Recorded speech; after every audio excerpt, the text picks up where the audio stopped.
Little Zoe ran barefoot down the cracked sidewalk, her pink dress torn at the shoulder, tears streaming down her face in rivers.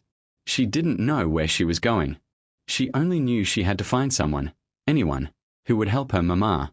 The parking lot of Rusty's Bar and Grill was full of motorcycles. Big ones. Loud ones. The kind her mama always told her to stay away from. But Zoe didn't care anymore. She ran straight into the middle of them, nearly tripping over her own feet, and screamed at the top of her lungs. Please, please, somebody help. They are beating my mama. The men turned. There were 7 of them, leather vests, tattooed arms, boots caked with road dust. They looked like the kind of men most people crossed the street to avoid. One of them, a massive wall of a man named Duke, had been mid-laugh when the little girl came flying into the lot. His laugh died the second he heard her words. He crouched down to her level immediately. Hey, look at me. Where's your mama, sweetheart? Zoe pointed back down the block, her hand trembling. The alley. By the laundromat. There's 2 men and they won't stop and she's on the ground and... Duke was already standing. He looked at his brothers. Nobody said a word. They moved. All 7 of them followed that little girl at a dead run, boots thundering on the pavement, engines forgotten. People on the sidewalk pressed themselves against walls and storefronts as the wall of leather and muscle surged past. Duke kept pace with Zoe, one massive hand gently steering her by the shoulder so she didn't fall. They heard it before they saw it. A woman's cry. A man's laugh. The sound of something hitting the dumpster. They turned into the alley and the scene snapped into focus instantly. A woman, mid-30s, dark hair, one shoe missing, was on her knees near the far wall. 2 men stood over her, one holding her purse, the other gripping the front of her blouse. They were laughing. They were not in a hurry. They thought no one was coming. They were very wrong. Duke stepped into the alley first, and his shadow alone seemed to change the temperature of the air. Behind him, 6 more men filled the entrance, shoulder to shoulder, cutting off any exit. The man holding the purse looked up and went completely still. The color left his face like water draining from a bathtub. Set it down, Duke said. His voice was quiet. That was almost worse. Neither man moved for a moment. Then the one holding the purse let it drop to the ground. It hit the concrete with a soft thud. Her blouse, Duke said. The second man released the fabric and stepped back, hands rising slowly. Duke walked forward. He stopped 4 feet from them, close enough that they had to look up at him.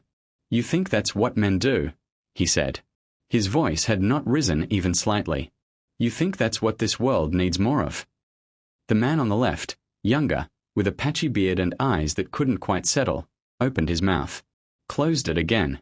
Don't, said one of the other bikers from the alley entrance. His name was Ricky, and he was grinning in a way that didn't reach his eyes. Whatever you're about to say, just don't. Duke didn't touch either of them.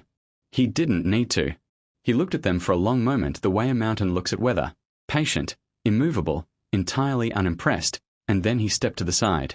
Walk away, he said. Right now. Don't look back. Don't come back. They walked. Fast. Practically climbing over each other to get past the wall of bikers at the alley entrance. The men stepped aside just enough to let them squeeze through, and both of the cowards broke into a jog the moment they hit the open sidewalk. Zoe had already run to her mother. The woman, her name was Carol, had pulled her daughter into her arms the moment Zoe reached her, and now she was sitting on the ground holding her little girl and crying quietly into her hair. Her lip was split. There was a cut above her eye that was oozing slowly.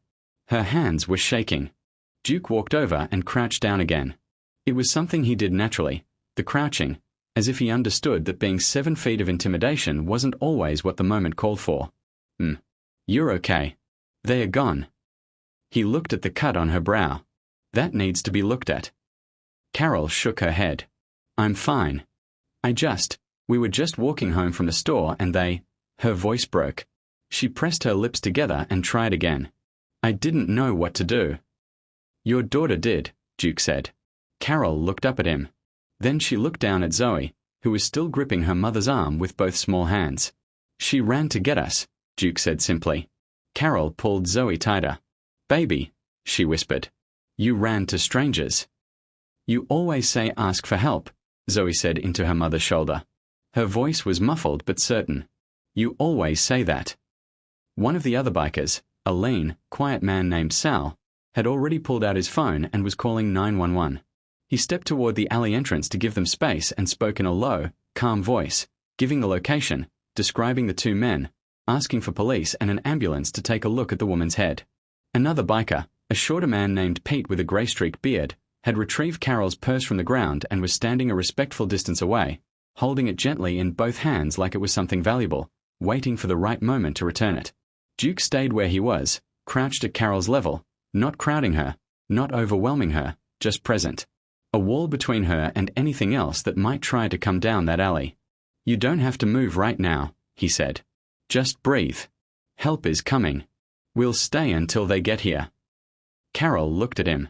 Really looked at him, the tattoos crawling up his neck, the scar through his eyebrow, the knuckles that had clearly been broken more than once. She had always been a little afraid of men who looked like this. She understood, sitting there on the cold concrete with her daughter in her arms and blood drying above her eye, that she had been wrong about a great many things. "Why did you help us?" she asked. It wasn't an accusation.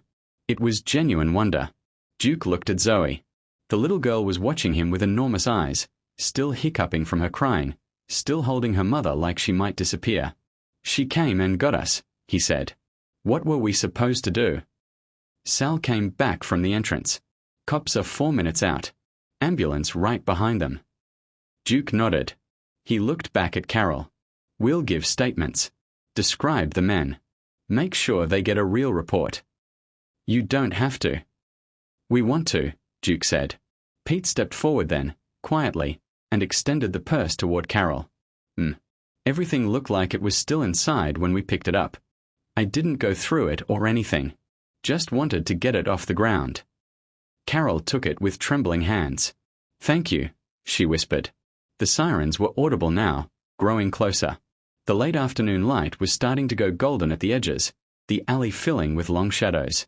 A few people had stopped at the entrance to look in, civilians drawn by the sound of authority and the unusual sight of 7 bikers standing watch over a woman and a child on the ground. Zoe had stopped crying. She was looking up at Duke with the frank, uncomplicated curiosity of a 6-year-old. "Are you a good guy?" she asked him. The alley went quiet in a way that had nothing to do with sound. Duke looked at her for a moment. Something moved behind his eyes, something old and complicated that had no place in a conversation with a 6-year-old, and then it settled into something simpler and true. "Today I am," he said. Zoe considered this with great seriousness. Then she nodded, apparently satisfied, and tucked her face back against her mother's neck. The police cruiser pulled up at the alley entrance. 2 officers stepped out, hands moving to their belts by reflex when they saw the cluster of bikers. Duke stood and raised both hands, open-palmed, and called out clearly, "We are the ones who called it in. We are witnesses. The 2 suspects went north on Clement Street about 6 minutes ago." He paused. "We are not going anywhere." The officers exchanged a look. Then they came into the alley, and the story began to untangle itself the way true stories do, slowly, with details that didn't quite fit the shape people expected, reshaping into something that made more sense the longer you looked at it. Carol gave her statement sitting on the back step of the ambulance, Zoe in her lap, a bandage being pressed carefully to the cut above her eye. She described the 2 men. She described what happened. And then, unprompted, she described 7 men on motorcycles who came running because a little girl asked them to. The officer writing it down looked up at the bikers standing in a loose cluster by the alley entrance, waiting patiently to give their own accounts. He wrote it all down carefully, because some things deserved to be on the record. The ambulance didn't take Carol to the hospital. She refused the ride, said she couldn't afford the bill, said the cut wasn't deep enough to warrant it. The paramedic cleaned it carefully, closed it with 2 small butterfly strips, shone a light in her eyes and asked her to follow his finger. She passed. He gave her a card with instructions for concussion symptoms and told her to watch for nausea, dizziness, confusion. She tucked the card into her purse and thanked him quietly. Zoe sat beside her on the ambulance step the entire time, one hand locked around her mother's wrist, not letting go. Duke watched from a distance while his crew gave their statements one by one to the younger of the 2 officers. He'd already given his own, names he didn't know, descriptions he did, direction they'd run, time elapsed. Clean, factual, useful. The officer had seemed surprised by that. Duke noticed but didn't comment on it. When the ambulance finally pulled away and the second police cruiser left with the written reports, the alley felt suddenly very ordinary. Just concrete and dumpsters and the smell of old garbage and exhaust. The golden light had deepened into something closer to orange. It would be dark in an hour. Carol stood on the sidewalk outside the alley with Zoe pressed against her side. She had her purse strap over her shoulder and her one remaining shoe on her foot, and she was looking up the block with the expression of someone doing quiet calculations. How far, how late, how much her legs hurt, whether she could carry Zoe if she needed to. Duke came to stand nearby. Not close enough to crowd her. Just near enough to be heard. "How far are you going?" he asked. Carol looked at him. 14 blocks. He nodded slowly. "We can get you a ride." She shook her head immediately. No. You've done enough. You've done more than enough." "It's not a big ask," he said. "Ricky's got a cage." He caught her expression and clarified. "A car. He drove tonight because his bike's in the shop. He can take you home." Carol looked down at Zoe. Zoe was looking up at the bikers with the open, uncomplicated assessment of a child who had already decided these people were safe and was simply waiting for the adults to catch up. "Okay," Carol said. It came out smaller than she intended. "Thank you." Ricky was already pulling his keys out. He was shorter than Duke, wiry, with quick eyes and a laugh that lived close to the surface. He drove a beat-up Chevy Tahoe that smelled like pine air freshener and motor oil and had a booster seat in the back that he explained, unprompted, belonged to his niece. Zoe climbed into it like it was the most natural thing in the world. Carol buckled her in and then sat in the front passenger seat and gave the address, and Ricky pulled out of the lot without ceremony, following Duke's bike and two others who rode alongside without being asked, just a quiet escort through evening traffic that nobody had requested and nobody questioned. The ride took 9 minutes. Carol spent most of it looking out the window with her hands folded in her lap, not talking. Ricky didn't push conversation. He turned the radio down low and drove, and that was exactly the right thing to do. Zoe talked enough for all of them. She told Ricky about her teacher, Mrs. Patterson, about how she had lost her second tooth last Tuesday, about the fact that her goldfish was named Gerald, and Gerald was, in her expert opinion, the smartest goldfish anyone had ever owned. Ricky asked the right questions at the right moments and laughed at the right times, and by the time they pulled up to the apartment building on Desmond Street, Zoe had decided he was one of her favorite people. It was a 3-story walk-up, brick exterior, the kind of building that had good bones and a landlord who understood the minimum definition of maintenance. Carol got out and unbuckled Zoe and set her on the sidewalk, and then turned to Ricky, who had stepped out too and was standing by the hood with his hands in his jacket pockets. "I don't know how to thank you," she said. "Any of you." "I don't." She stopped. Started again. "I've been alone since Zoe's dad left 2 years ago. It's just been us. And I think I forgot that people can be." She shook her head. Pressed her lips together. Ricky nodded like she'd finished the sentence perfectly. "You don't have to say it." Duke had parked his bike at the curb and walked over. The other two had stayed with their bikes, giving space. He had something in his hand, a folded piece of paper, which he held out toward Carol. She looked at it without taking it. "What is that?" "Name and number of a woman named Patrice. She runs a free legal clinic 2 blocks from here on Wednesdays. What happened today is documented. Police report, ambulance call, 7 witnesses. Patrice can help you file for additional protection if those men show up again or if you find out who they are." Carol took the paper slowly. "How do you know about a free legal clinic?" Duke was quiet for a moment. "I needed one once," he said. "Long time ago. Different reasons. But Patrice is good people." Carol folded the paper and put it in her purse beside the paramedic's card.